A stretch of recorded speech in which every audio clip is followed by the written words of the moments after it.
따끈한 혹은 시원한 우리들의 맛있는 이야기. 노래하는 서가수, 글 쓰는 하작가의 18번째 술안주입니다. 안녕하세요. 서가수입니다. 안녕하세요. 하작가입니다. 잘 지내셨죠? 네, 뭐 비도 많이 내리고. 네, 오늘 또 날씨가 엄청 좋더라고요. 좋아요? 좋던데? 덥던데? 덥긴 한데 좋았어요. 요가를 다녀왔어요. 오전에 오랜만에. 제가 바빠가지고 못 갔었는데 네. 오랜만에 요가를 90분짜리 했거든요. 우와, 재밌었겠다. 너무 힘들었고. 네. 아무튼 좀 기운이 없네요? 네, 있진 않아요. 그래요? 네, 오늘은 두 번째 술안주의 게스트 방송입니다. 오, 네. 두 번째. 두 번째. 네. 이탈리아에서 6년에서 7년 정도 살다 오고 이제 곧 프랑스에 가게 되는 선우 씨인데요. 해외파네요. 네, 해외파예요. 아주 잠깐 이제 서울에 있는데, 한국에 있는데. 첫 게스트도 네. 해외파였는데. 맞아요. 좀 글로벌한 것 같아요. 또 유럽 언니들 제가 좋아해가지고 유럽 언니들 위주로 제가 게스트를 네, 본의 아니게 이렇게 됐는데, 네, 오늘 선우와 함께 이탈리아 뭐 프랑스 얘기를 또 듣지만 이렇게 어떤 영업을 좀 시켜달라고 했어요. 그래서 어떤 영업을 하게 될지 이제 좀 얘기를 하면서. 누구세요? 안녕하세요. 저는 선우라고 하고요. 네. 은송의 전 룸메이트입니다. 예. 같은 집에서. 네, 같은 집에서 한 3, 4개월 살았나요? 더 되지 않았어요? 2월에 오지 않았어요? 맞아, 2월 10일에 왔어요. 2, 3, 4, 5, 6, 7, 8. 반년 넘게 살았어요. 너무 짧았구나, 느낌이. 네, 완전 후딱 지나가 버린 느낌이에요. 맞아, 그런 네. 느낌이긴 했어. 그러면 뭐 저희 게스트 초청을 이 서가수가 했을 텐데 뭐 네. 어떤 계기로 또 이렇게 녹음에 응했나요? 일단은 은송이 이 팟캐스트를 하고 있다는 사실을 알고 있었고 여러 번 얘기를 들어서 그리고 저를 초대했을 때 아마 제 텐션이 되게 좋았을 거예요.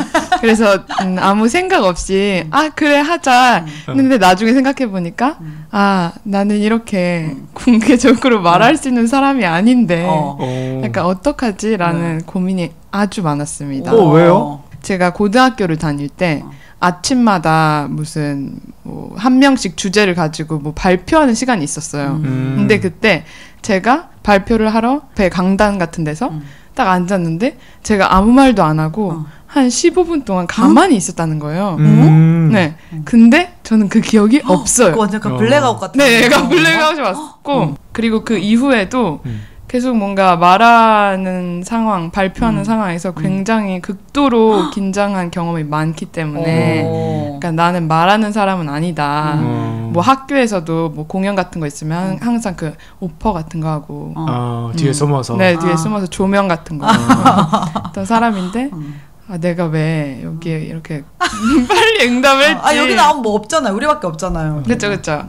그런 생각을 했지만 저한테 이렇게 해달라고 게스트로 와달라고 요청을 해주셔서 되게 감동적이었어요. 내가 그렇게 궁금한 사람인가? 내 이야기가 재밌다고 생각하는 건가? 해가지고 좀 영광스러웠습니다. 네. 아니 사적으로 몇 번 뵀잖아요. 네. 또 은송네 놀러와서 게임을 한다든지 뭐 술 마신다든지 네. 놀 때마다 선우랑 만나면 말을 너무 잘한다 라는 생각을 저는 개인적으로 했었고 그리고 그 말의 화제 주제들이 재밌다, 흥미롭다.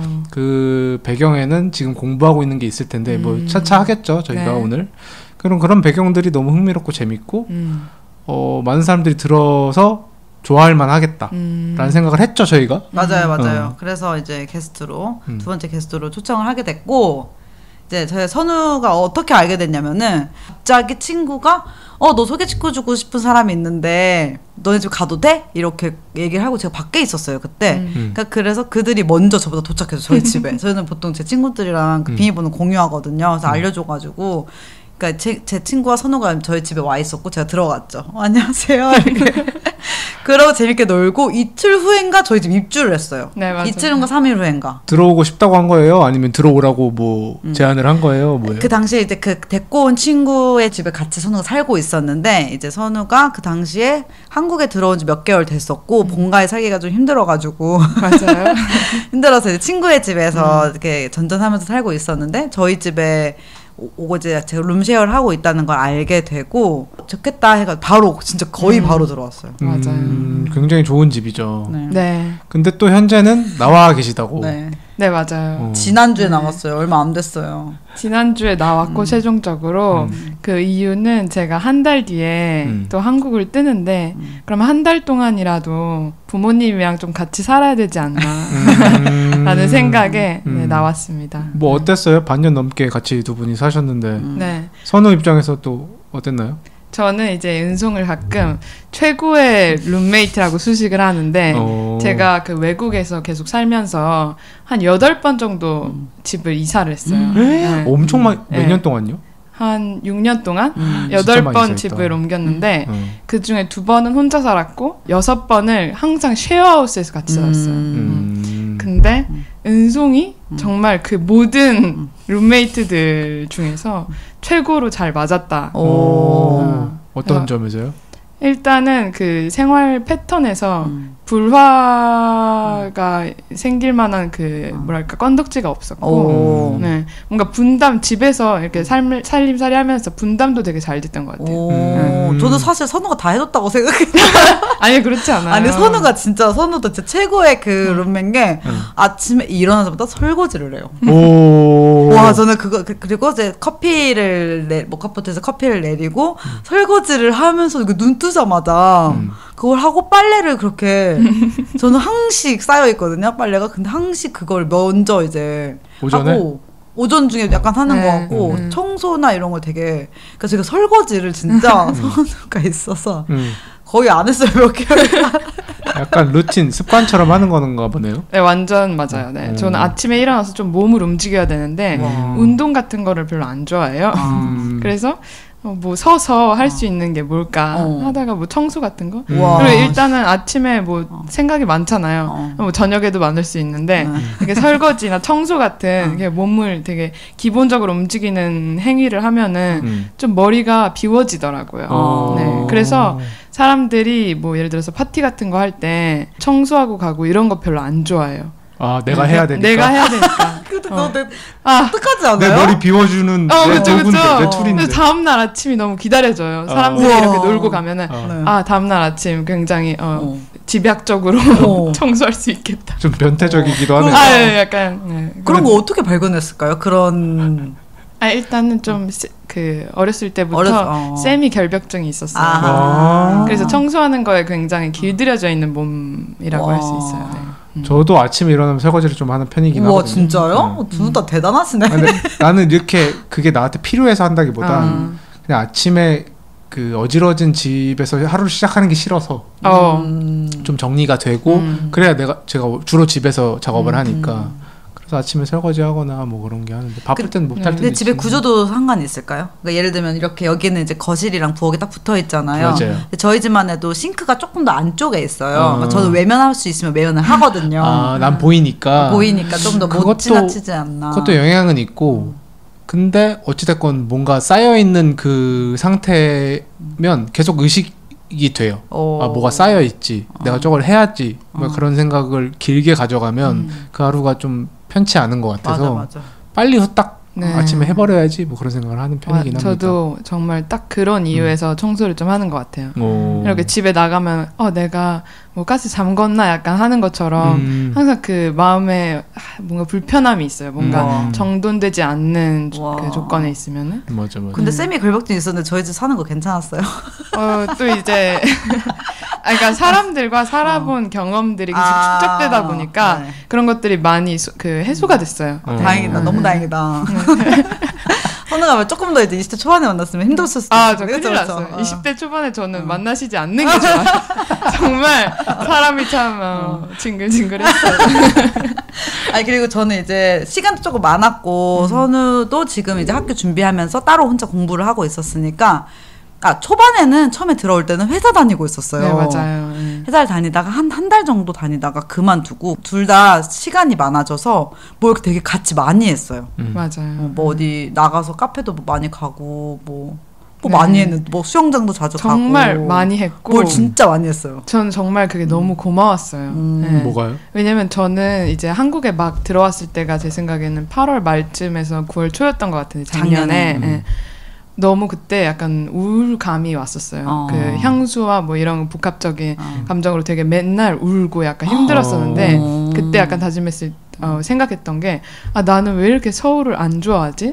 넌 서울을 어떻게 하면은 사랑할 수 있을까? 내가 뭐 태어나고 자란 곳인데 어떻게 이렇게 미워할 수 있지?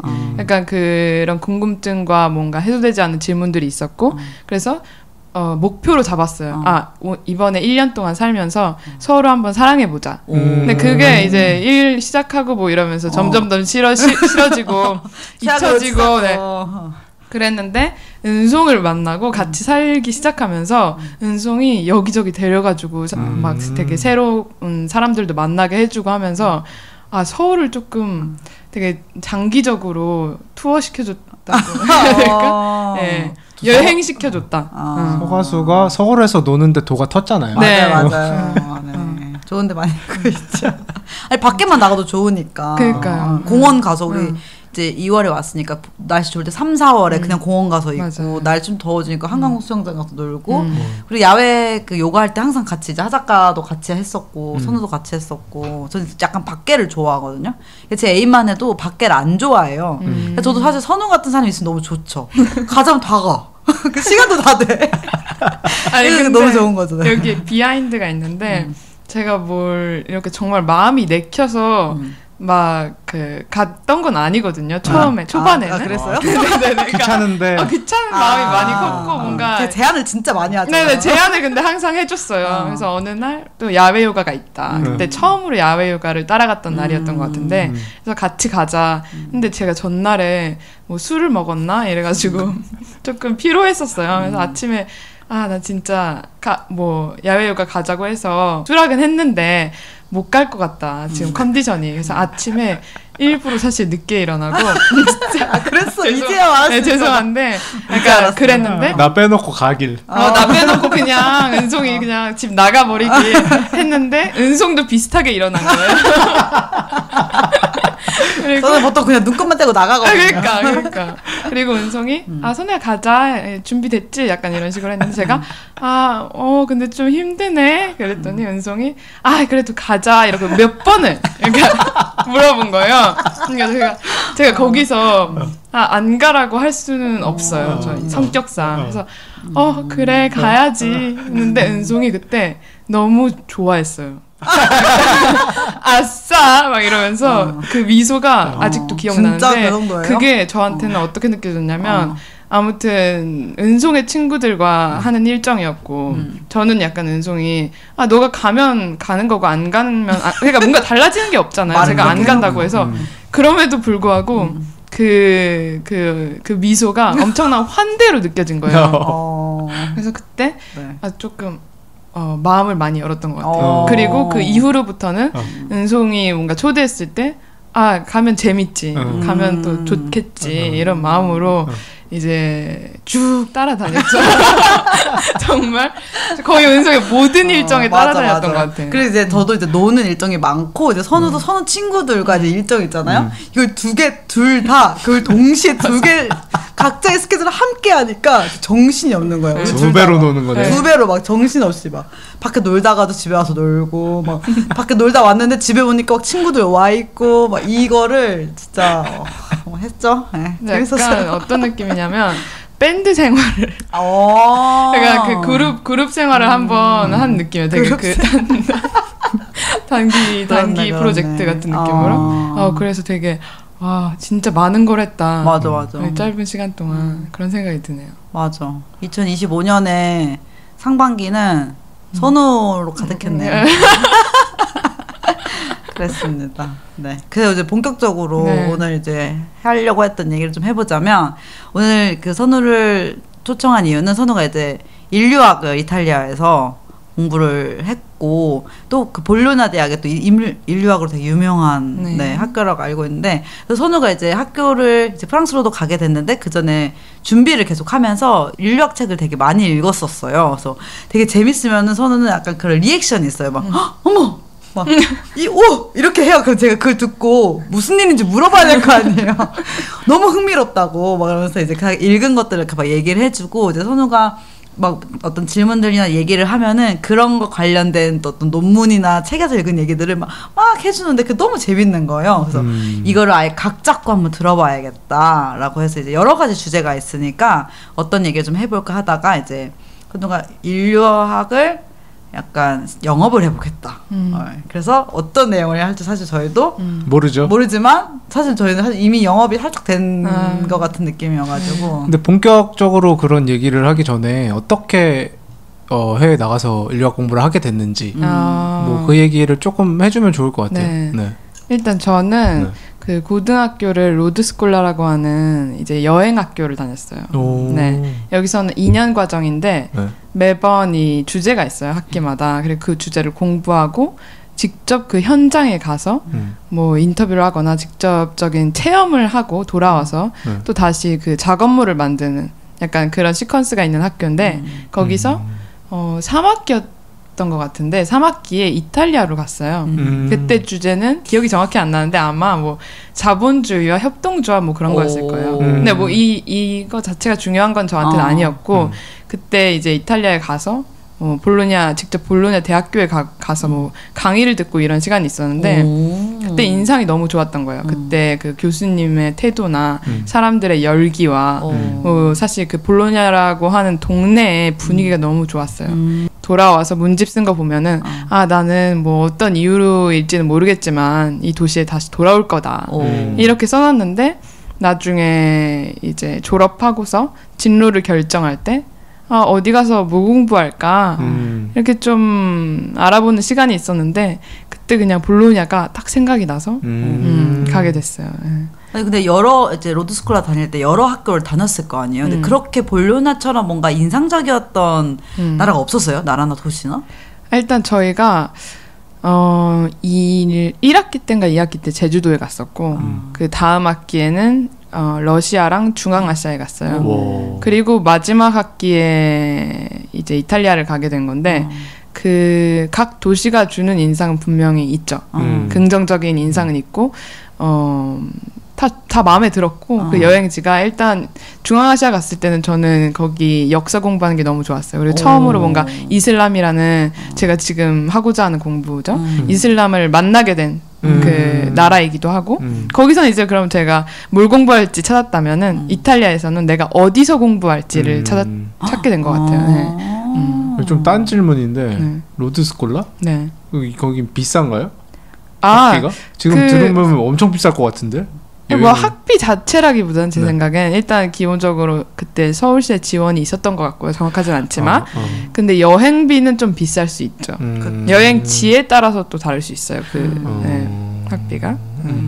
알겠습니다. 너무 좋은 것 같아서 그렇게 여행 많이 다니고 돌아와서 뭔가를 만들어보고 하는 경험이 재밌을 것 같다. 근데 왜 하필 인류학을 또 골랐느냐 궁금하네요. 원래 역사학을 공부하고 싶었는데 그 이유는 또 로드스콜라에 있긴 해요. 왜냐면 로드스콜라에서 기본적으로 언어랑 역사 뭐 이런 것들을 많이 배워요. 그리고 책도 많이 읽고 그 관련해서 근데 그때 너무 재밌다. 그냥 진짜 순수한 기쁨을 느꼈어요. 그런 공부들을 하면서 학문적인? 네, 학문적인. 근데 제 생각엔 그 이유는 역사가 전달하는 이야기에 있는 것 같아요. 제가 전혀 모르고 있었던 혹은 그냥 대충 알고 있었던 이야기들을 정말 공부를 했던 거잖아요. 그래서 난 역사를 해야겠다. 처음에 마음을 먹었었고 물론 대학교에 이제 다른 여러 가지 학과들이 있잖아요. 그게 인류학이 있었던 것 같아요. 그래서 그 인류학이 뭘 하는 학문이지 하고 클릭해서 커리큘럼 봤는데 사실은 내가 공부하고 싶었던 건 인류학이구나. 약간 그런 전환이 있었죠. 너무 행복했던 것 같아요. 그 순간. 우와, 진짜 그걸 찾아냈을 때. 그걸 찾아냈을 때. 진짜 행복했던 것 같아요. 그러면 뭐 본격 인류학 얘기를 좀 들어볼까요? 어떤 테마인지도 궁금하네요. 일단은 그 서가수님께서 이제 서가수라고 뭐 어떻게 서가수님? 제가 하고 싶은 얘기를 그냥 하면 된다 이렇게 초대를 해주셨어요. 결국에는 제가 좋아하고 그거를 또 전달을 잘 해줄 수 있는 거를 말해야겠다라고 했을 때 인류학이었어요. 또 다른 한 가지 이유는 사람들이 뭐 너 뭐해 무슨 일해 뭐 공부해 이런 식으로 많이 물어보잖아요. 처음에 만나거나 뭐 할 때 그때 제가 인류학 공부해라고 하면은 대부분의 사람들이 아 멋있다 이래요. 그 다음에는 근데 인류학이 뭐야 이런 식으로 전개가 된단 말이에요. 네. 그냥 인류학이 사람들이 뭔지 잘 모르는데 좀 멋있는 학문이라고 생각하고 있는 것 같아요. 왜냐면 그 인류학의 그 인류가 되게 우리한테 어떤 인상을 주잖아요. 인간 종류라고 하는 것이. 그래서 이번 기회에 뭔가 정말 잘 설명을 해서 더 이상 이 질문을 듣지 않을 수 있지 않을까. 약간. 많이 들어줘야 될 텐데 사람들이 이거. 그러니까. 네. 뭐 그런 연유가 있었고요. 한국에서는 인류학이 굉장히 낯선, 학문으로서는 되게 낯설다. 근데 동시에 인류학적이라는 것은 되게 친숙한 거라고 생각해요. 인류학적이라는 것. 왜냐면 우리가 지금 대중에서 사용하는 많은 용어들이 인류학을 통해서 대중화됐거나 혹은 인류학 그 학문 자체에서 그 내부에서 만들어진 용어들이 꽤 있거든요. 여러분 정말 잘 아실 것 같은데 타부라는 단어 있잖아요. 네. 아시죠? 타부? 터부? 터부시하다? 네네네. 터부? 네. 터부가 인류학에서 나왔다고 할 수 있는 혹은 인류학에서 대중화됐다고 할 수 있는 용어예요. 네. 터부가 무슨 뜻이죠? 낮게보다 얕게보다. 타부는 그 금기라는 뜻인데 아마 폴리네시아에서 폴리네시아어에서 따온 용어고 그게 이제 학문 전체에서 통용되는 단어가 됐는데 제가 지금 사전적으로 보는데 네. 터부시하다는 네. 특정 집단에서 특정 행동이나 말을 금기시하거나 꺼리는 것. 네, 맞아요. 약간 이런 거고 네. 이게 타부에서 유래했다네요. 폴리네시아. 그게 맞네요, 그러면. 네. 근데 이 용어가 말하자면 인터내셔널한 용어거든요. 그러니까 모든 국가에서 이 용어를 써요. 근데 이 기원을 찾아보면은 제임스 쿡이라고 하는 아마 영국인일 거예요. 그 18세기에 그러니까 말하자면은 한창 제국주의가 팽창하고 있는 시기 그 시기에 그 오세아니아 위쪽에 그 부족들을 연구하면서 여기서 차용한 단어거든요. 네. 그럼 지금 인류학에서도 그 금기라는 컨셉을 설명하기 위해서 계속 쓰이고 있고 네. 그런 언어가 아무튼 인류학적 언어다라는 게 있고요. 네. 저도 처음 알았어요. 저도 완전 약간 되게 한자 말처럼 맞아. 생겼는데 터부시하다라고 이제 어쨌든 우리도 이게 일상적으로 되게 많이 쓰는 말이기도 하고. 그러니까 터부시하다 약간 꺼리다 이런 느낌으로만 알았는데 실제로 이런 뜻인지는 뭐 정확하게 이제 알았네. 이거 너무 신기하네요. 사실 종교적 맥락에서 나온 용어죠. 네. 모노가미? 네. 모노가미는 또 무슨 1대1 관계야. 네, 맞아요. 모노가미 1대1 관계잖아요. 네. 모노가미에 또 대응하는 그 폴리가미가 있고 이것도 사실은 그리스어 어원이긴 한데 인류학을 통해서 또 대중화됐다고 할 수 있는 언어죠. 여기도 뭐 되게 재밌는데 왜냐면 인류학 초기에는 약간 친족 관계나 이런 뭐 결혼 관계 이런 것들을 많이 연구했었는데 모노감이라고 하면은 또 두 가지 타입이 있어요. 이게 저도 영어나 한국어는 정확히 모르겠는데 왜냐면 이탈리아어로 공부를 했기 때문에 대충 번역하자면 시리얼 모노가미가 있는데 그거는 뭐 한 명이 1대1 관계를 갖는데 그게 뭐 헤어지고 다시 만나고 약간 이런 시리얼적으로 연쇄적으로 적용된다라는 거고 퍼머넌트 모노감이라고 있어요.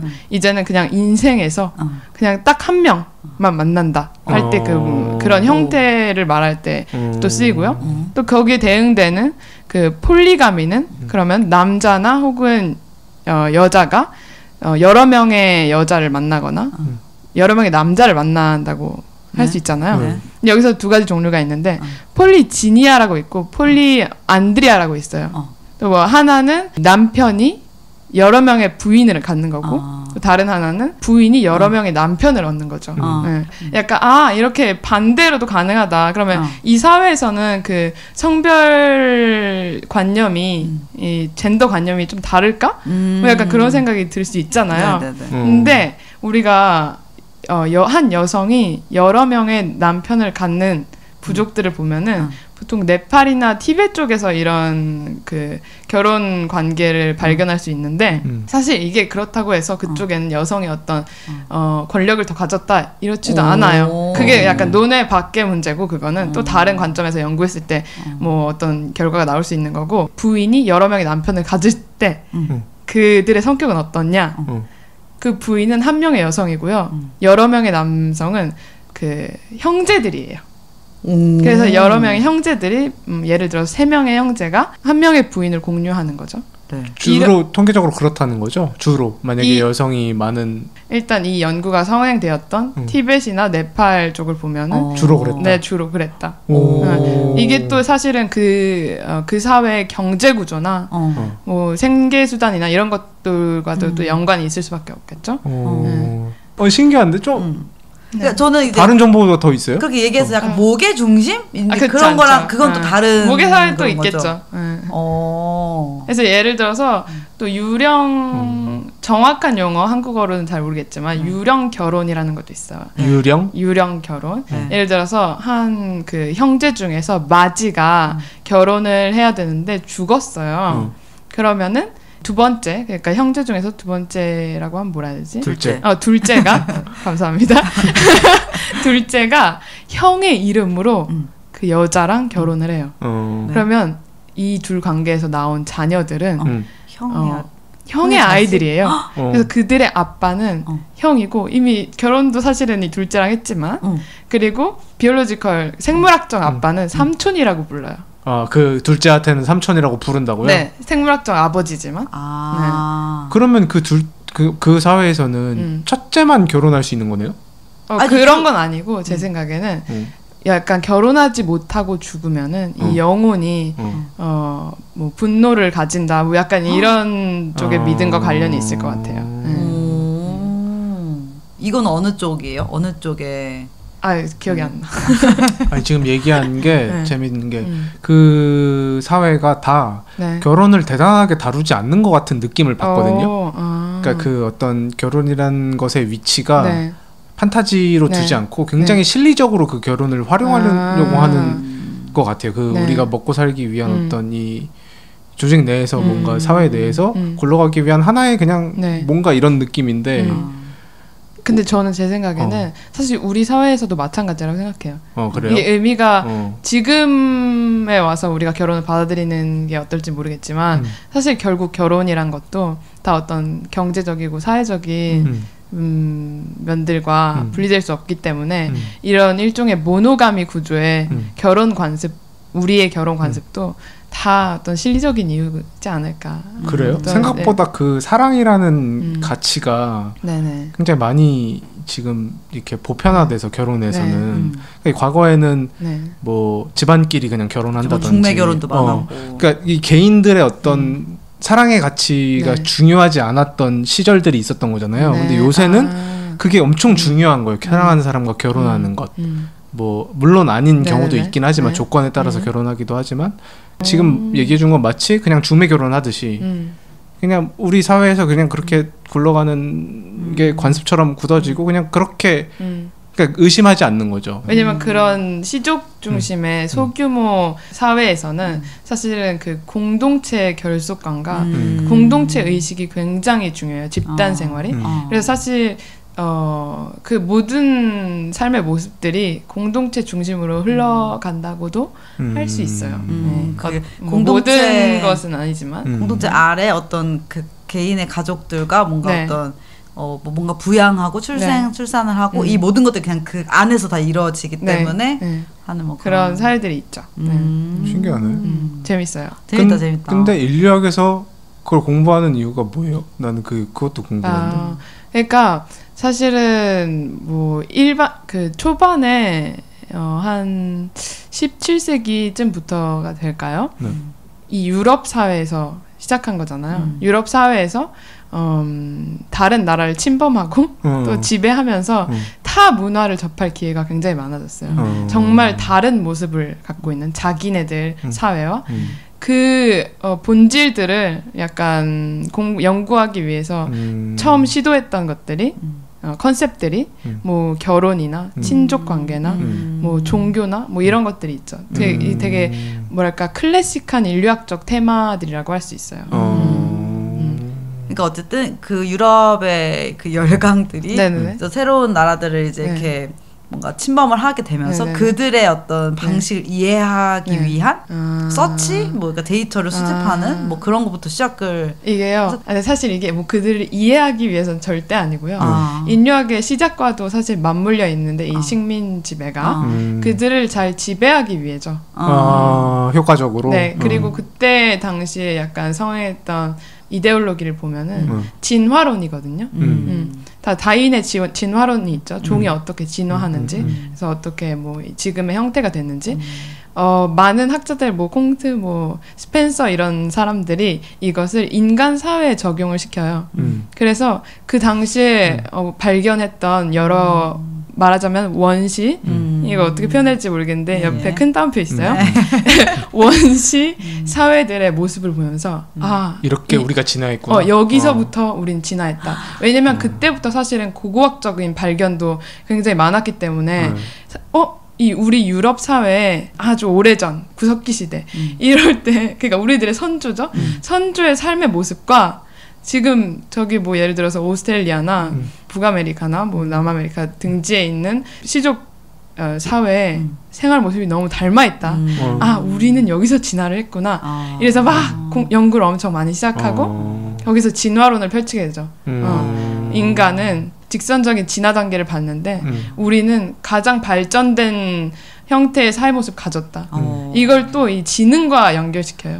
그러겠죠. 그래서 그 원시 부족민들은 덜 발달된 거의 아동과 유사한 수준의 지능을 가졌다는 미개한 그런 미개한 맞죠? 논리를 펼치게 되고 거기서 이제 뭐 셀바지라고 하는데 뭐 수바지라고 하고 프랑스어로는 이런 단어들이 순식간에 이탈리아와 프랑스어가 지나가. 야생 야만인이라고 그런 원시 부족들을 원시 사람들을 야만인이라고 불러요. 근데 그걸 보면은 그 소바지의 어원을 보면은 숲에 사는 사람들이란 뜻이에요. 그러니까 문명을 가지지 않고 자연의 일부의 일부인 사람들이다. 뭐 그런 식으로 명칭을 주고 뭐 이론들이 나오고 그게 정설이 되었죠.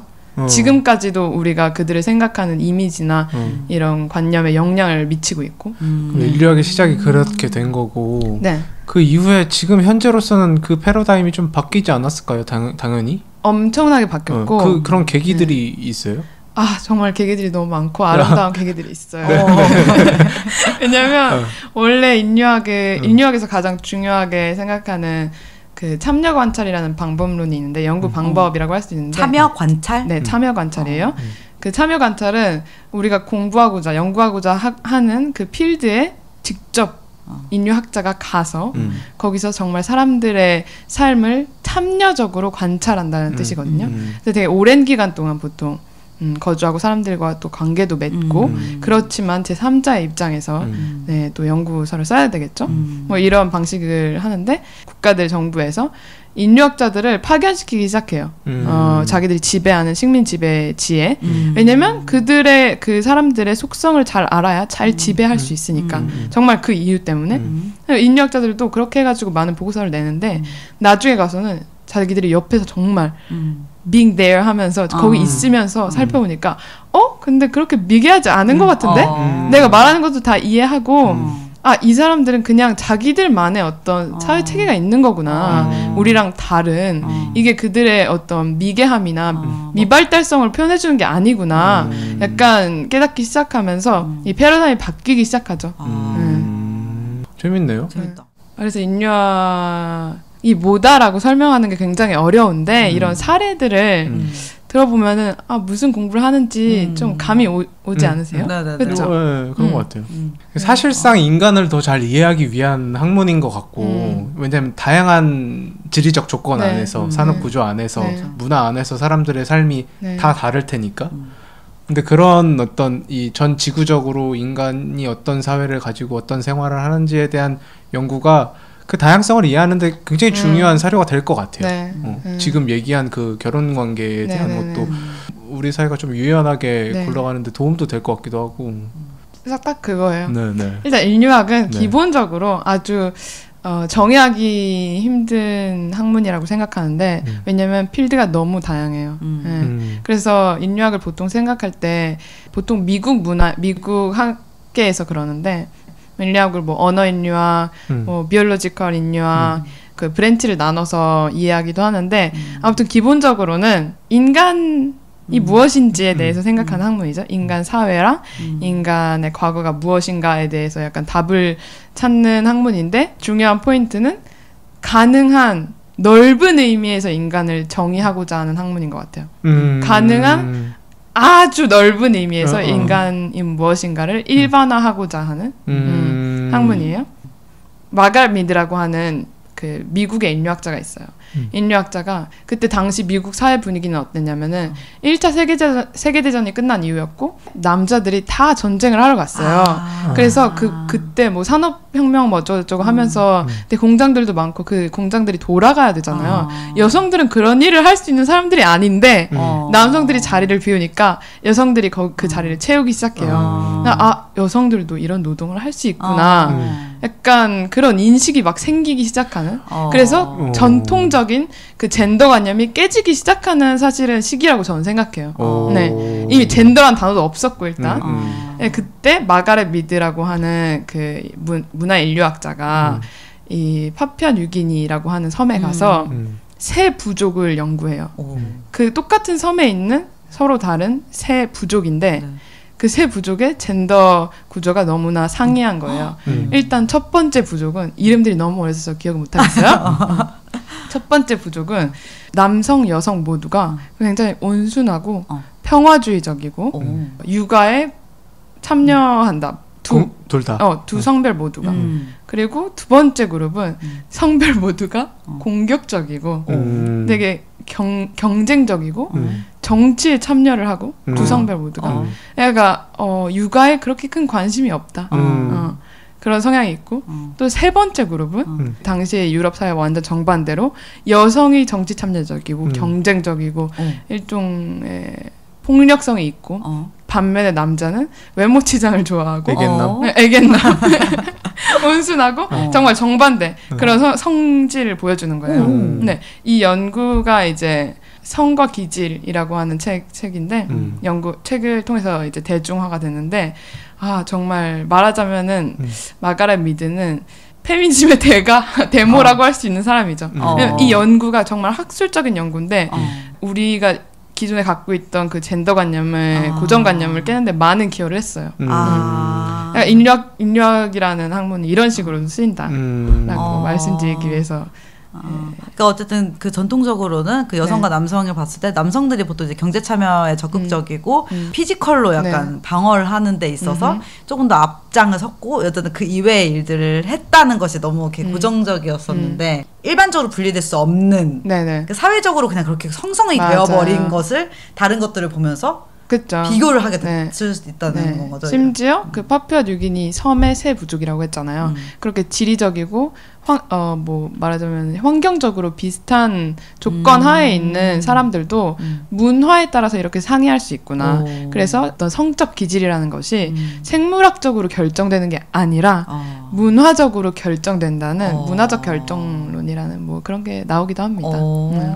엄청난 전환점이 됐겠죠? 그러게요. 미국 사회에서? 그러면 인류학자들의 연구의 대상이 주로 그런 어떤 부족 문화를 가진 집단이나 선진국이라고 해야 될까요? 네네. 약간 이렇게 규모가 커진 그런 국가보다는 그 외곽을 찾나요? 주로? 아까 말씀드렸다시피 제국주의적 배경을 갖고 있기 때문에 인류학은 애초에 타문화를 연구하는 학문. 그 타문화라고 할 때 타는 유럽인에 대하여 타겠죠. 네.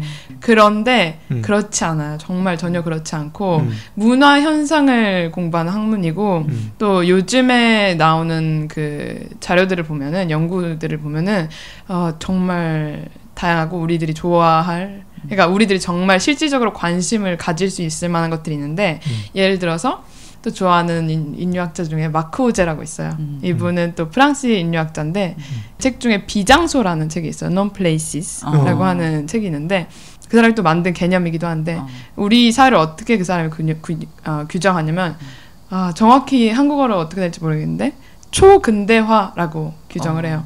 너무 많은 예를 들어 글로벌화 뭐 아니면 이주 뭐 여러 것들이 정말 그게 닿아 있는 시대. 이 시대에서 장소들이 비장소화 돼간다. 본래 전통적인 의미에서 장소의 의미를 잃고 비장소들이 많아지고 있다라고 말하는데 여기서 말하는 전통적인 장소라는 인류학적 장소라고 할 수 있는데 사람들이 그 안에서 실질적으로 교류하고 거기 역사가 만들어지고 이야기가 있고 말하자면은 사람들이 실제로 거주하는 그런 뭐 정체성이 담겨져 있는 장소들이라고 할 수 있죠. 뭐 집이나 내 고향도 그렇게 규정될 수 있고 박물관도 인류학적 장소라고 규정돼요. 아니면 뭐 기념비나 광장 사람들이 거기서 시위를 하고 뭐 이런 이야기가 있는 장소들 그에 반해서 비장소라고 규정되는 장소들은 사람들이 머물지 않고 지나가는 곳 말하자면 공항 아니면 뭐 우리 발리 같은 데 가면은 해변에 쫙 줄지어져 있는 그 프랜차이즈점들의 연세를 볼 수 있잖아요. 거기도 말하자면 비장소예요. 우리가 거기에 들어갔는데 여기가 어딘지 정확히 알 수가 없어. 다 영어로 써져 있고 다 똑같고 그리고 뭐 고속도로도 비장소가 될 수 있고요. 뭐 휴게소 사람들이 거기에 머물려고 하지 않고 그냥 지나가서 어떤 정체화가 불가능한 장소들. 이탈리아로 하면은 안트로폴로지아 미치나라고 하거든요. 미치나라고 하면은 the near 가까운 곳을 공부하는 연구하는 인류학도 요즘에는 정말 너무 많고 되게 중요한 일이기도 하고요. 비장소 진짜 재밌어요. 한번 읽어보세요. 그것도 두꺼워요? 아니 그거 진짜 얇아요. 얇아요? 진짜 얇아. 연극에서도 다루는 개념이기도 해요. 그래요? 장소 특정적 연극이라는 그러니까 무대 밖으로 나가서 공연을 만드는 그런 시도들이 많이 실험들이 많이 생기고 있는데 그렇다고 하면 공간과 장소에 대한 이해도가 필요한데 그래서 비장소라는 개념을 가져다가 뭐 그런 데서 뭔가 왜냐면 장소라는 건 말한 대로 굉장히 잘 정의했는데 거기에 뭐 역사가 있다거나 거기에 커뮤니티 공동체가 있다거나 아니면 그 장소에 거주하고 있는 사람들이 있어서 어떤 서사가 쌓인다거나 하는 특징들이 있는데 그렇지 않은 장소들도 있는 거죠. 그렇지 않은 장소에서의 연극은 어때야 되는가? 그 장소에 특정하게 되는 게 없는데 그런 데서 어떤 연극을 할 수 있을까라는 고민하는 사람들도 있거든요. 재밌겠다. 그런 도시화되면서 점점 그런 장소가 그쵸? 많아지고 있는 거죠, 사실. 아니 이런 걸 공부를 했는데 이탈리아에서 그 생활도 좀 궁금하기도 하고 그리고 이제는 이탈리아를 떠나서 한국에 있다가 프랑스로 가잖아요. 약간 이런 이동의 경로와 기대하는 것들 그런 것도 좀 궁금해요. 제가 대학 생활을 이탈리아에서 했잖아요. 저한테는 정말 체험의 현장이었다고 정의할 수 있을 것 같아요. 체험이요. 왜냐하면 저는 학교에서 막 이런 것들을 배워요. 막 타문화에 관한 거, 다 종교 너무 재밌잖아요. 근데 이런 이론들을 실제로 제가 목도할 수 있는 장소였던 거예요. 볼로냐라는 도시는. 좀 너무 위선적인 것 같기도 한 느낌이 없지 않아 있는데 대상화하는 것 같은 느낌. 근데 볼로냐에는 학생들이 정말 많고 세계 모든 곳에서 온 학생들이 항상 있어요. 그래서 제 친구들도 다 국적이 너무 다양했어요. 국적도 다양하고 문화권도 다르고 말하자면 조심스럽게 말하자면 클래스도 다르고 사회적인 어떤 계급이랄까요? 뭐 예를 중산층이라던가 뭐 좀 잘 산다던가 아니면 좀 가난하다던가 되게 다양한 친구들이 항상 곁에 있었어요. 아침에는 공부하고 밤에는 걔네들의 어떤 이야기를 듣고 이런 어떤 그 순환이 굉장히 제 삶을 풍조롭게 해준 것 같아요. 풍족스럽게. 진짜 너무, 좋다. 정말 그래서 생각해보면 너무 행복했고 여러 다른 문화권의 사람들이 한 공간에 있음으로써 발생할 수 있는 부정적인 측면보다는 긍정적인 측면을 훨씬 더 많이 가져온 것 같아요. 예를 들어서 뭐 재미있는 사례들을 얘기해 보자면 23년이었던 것 같아요. 그때는 저는 새해 파티를 3번을 했어요. 한 번은 이탈리아식 새해 파티 딱 정말 12월 31일에 하는 이탈리아식 새해 파티를 하고 카운트다운 하나요? 네, 카운트다운 하고 막 노래 부르고 뭐 그들의 음식을 먹고 밖에 나가서 폭죽 터뜨리고 막 그런 이탈리아식. 네. 그리고 조금 있다가 한국과 중국식 설날 있잖아요. 그렇죠. 네.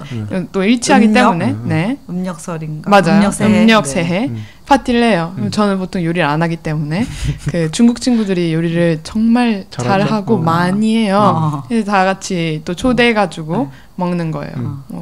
그리고 또 얼마 안 돼서 제 정말 친한 친구 중에서 이란 친구가 있었는데 페르시안 달력이 또 따로 있어요. 그래요? 페르시안 역. 네, 페르시안 역이 있어요. 그래서 페르시안 새해를 또 해요. 그 시기가 그 조금 뒤에요? 설날 조금 뒤에요. 그래서 다 이게 그게 한 달 정도 텀이 있을 수 있을 것 같아요. 그런 식으로 연달아서 3번을 하고 우리가 다 같이 또 하기 때문에 마지막에 그 페르시안 새해를 마치면서 야 우리가 도대체 언제 이렇게 매년 새해를 3번 해야 되냐 과한 것 같지 않냐. 우리 이란식의 새해 맞이는 어떻게 해요? 그들만의 있을 거예요. 뭐 여러 가지 오브제들도 다르고 정확히 기억이 안 나요. 네, 술 먹었구나. 네, 근데 그 이란 친구가 요리를 해줬죠. 자기가 잘 하는 요리를 해줬고 그 요리가 너무 맛있어서 제가 잘 배워가지고 은송한테도 한번 해줬거든요. 예. 그 요리예요. 네. 뭐예요? 선우가 저희 집 나가기 전에 이렇게 몰아가지고 매일 세계 요리를 선우의 세계 요리. 어땠어요? 첫날에는 브라질 샐러드랑 이렇게 밥이랑 같이 먹는 거랑 그리고 이제 중국식 생강국수, 그 이탈리아식 미네스트로네 약간 스프, 이제 이란식 볶음밥, 약간 냄비밥. 진짜 걸어서 세계 속으로였어요. 요리를 저도 많이 하는 편이긴 하지만 생강을 그렇게 막 쓰진 않거든요. 근데 생강으로 국물을 내가지고 면을 이렇게 해서 해줬는데 그 생강 쓰는 것도 너무 독특했고 그리고 그 민트를 넣은 샐러드 이란 거 그것도 너무 민트만 조금만 넣어도 이게 되게 이국적인 느낌이 나더라고요. 그래서 그런 어떤 우리의 요리도 되게 관습적으로 먹어본 것들 많이 하는데 이렇게 새로운 식재료들을 써보고 다른 방식으로 이렇게 접근해서 요리를 해보니까 이게 너무 더 이게 확 뭔가 풍성해지는 느낌? 이런 게 또 어떤 이렇게 인류학 그런 새로운 것들을 또 연구하는 그런 기분이 아닐까. 상상을 좀 해봤고요. 문화권을 좀 이렇게 이해하는 건 거잖아요. 그쵸. 그런 것도 모든 게 다 좀 신선하고 새로웠던 것 같아요. 그러니까 식문화가 또 굉장히 재밌는 테마일 것 같아요. 진짜 재미있었던 또 경험 중에 하나가 제가 한 마지막에서 2번째 집에 살 때 한 6명이랑 같이 살았어요. 근데 공교롭게도 저희 국적이 다 달랐어요. 6명이 다? 네. 저는 한국인, 옆에 방에는 독일인, 그 옆에 방에는 아르헨티나인, 그 옆에 방에는 중국인, 제일 저쪽에 있는 방에는 이탈리아인이 살았던 거예요. 그래서 걔네들이 먹는 거를 보면은 다 달라요. 냉장고를 열어요. 아니면은 저희 부엌에 칸들 있잖아요. 서랍 같은 거. 열면은 그냥 봐도 이거는 그냥 얘 칸이구나. 이거 알 수가 있어 진짜로. 그래서 그게 되게 저한테는 재밌는 경험이었어요. 그렇게 뭔가 뭐 냄비든 프라이팬이든 이런 것도 요리에 따라서 엄청 모양이 다를 거고. 제가 또 라디오 열심히 듣니까 최근에 젓가락 문화에 대해서 나왔었는데 그러니까 동아시아 보통 대표적으로 3개국 그 중국, 일본, 한국이 젓가락을 쓰는데 우리나라만 쇠 젓가락이 있대요. 맞아요. 그리고 길고 짧고 나무 뭐 모양 이런 것도 중국이랑 일본이 다 다르대요. 그런 얘기 또 이 비슷한 것 같으면서 그 안에서도 되게 다른 양상들이 있잖아요. 중국 젓가락이 제일 긴데 중국 음식은 요리 위주여가지고 조금 멀리 있대요. 다 같이 먹고 그래서 멀리 있는 거를 집어야 돼가지고 길어요? 길고 그리고 이제 일본은 보통 밥그릇을 이렇게 해서 약간 만찬 뭐라 그래야지? 찬이 이렇게 내 1인용 이런 식으로 돼 있어서 밥 숟가락 없이 젓가락으로 밥을 이렇게 긁어 먹는단 말이죠. 그래서 밥그릇 들고 먹잖아요. 그래서 길 필요가 없는 거죠. 그래서 짧고 그리고 그 우리나라 쇠젓가락 쓰는 거는 온도에 그 반찬이 많고 근데 반찬들은 요리나 이런 것도 다른 거죠. 막 엄청 뜨거운 게 있는 게 아닌 거예요. 그래서 쇠젓가락을 썼다도 있었던 것 같고 그 당시 환경, 그러니까 자연 환경에서 얻을 수 있는 것들에 보통 있기 때문에 뭐 나무보다는 철광석이 많이 나서 뭐 그런 것도 있을 수 있고 여러 가지 그런 게 생각이 났네요. 네. 그 이것도 뭐 이유라기보다는 아까 그 문화적으로 그쵸. 만들어져서 그냥 관습적으로 저희가 네. 쓰고 있는 사실 뭐 그렇게 큰 이유를 찾지 않아도 되는 것들이 많아요. 그러네. 문화적인 어떤 뭐 알아서 그렇게 됐겠지. 그냥 그렇게 됐고 만약에 거기 큰 이유가 있었더라고 해도 지금은 사실 그게 그렇게 중요하지 않는 이런 것들이 되게 많아요. 그치. 다음 에피소드로 이어집니다.